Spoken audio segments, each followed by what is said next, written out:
fuselage tore apart. Julianne fell. From 10,000 feet, she was still strapped to a seat, spinning, crashing through the trees.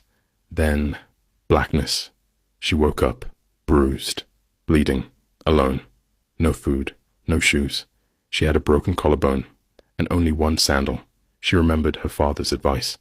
Follow water. It leads to people. So she followed the river. For 10 days she walked. Mosquitoes, infection, rain, heat. Finally, she saw a boat, then people. A rescue. She had survived. Julianne Kupche, 17 years old, fell from the sky and walked out alive.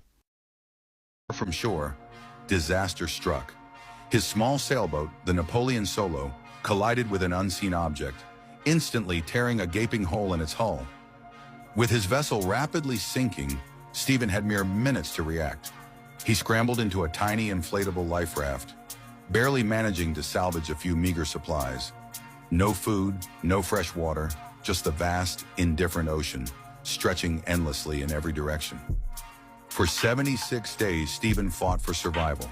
He constructed a solar still, meticulously converting salt water into potable drops. He honed his hunting skills, spearing fish with a homemade weapon, turning the ocean itself into his reluctant provider. The isolation was profound, leading to haunting hallucinations. Sharks relentlessly circled his fragile raft, a constant reminder of his precarious existence. His body withered under the sun and salt, plagued by dehydration, hunger, and severe skin infections. Each day was a brutal test of endurance.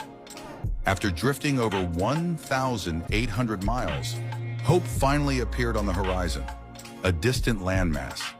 Then the incredible sight of a fishing boat. 76 days after his nightmare began, Stephen Callahan was rescued, weak but alive, a testament to an indomitable spirit. Stephen Callahan's story reminds us that even when utterly alone, facing impossible odds, the human will to survive, to fight, and to never give up can overcome the deepest oceans.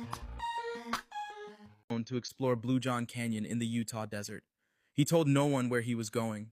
As he was climbing through a narrow slot canyon, a 800-pound boulder dislodged, crushing his right hand and pinning his arm to the canyon wall.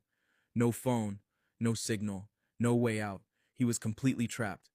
For 127 hours, over 5 days, he rationed his water, tried everything to move the rock, and even carved his name and RIP on the canyon wall, preparing to die. But then, he made an unthinkable decision. With his water gone, his body shutting down, and death closing in, Aaron broke the bones in his forearm and used a cheap multi-tool to amputate his own arm and escape. He then rappelled down a 65-foot cliff one-handed and hiked 6 miles before finally finding help. He lost his arm, but saved his life.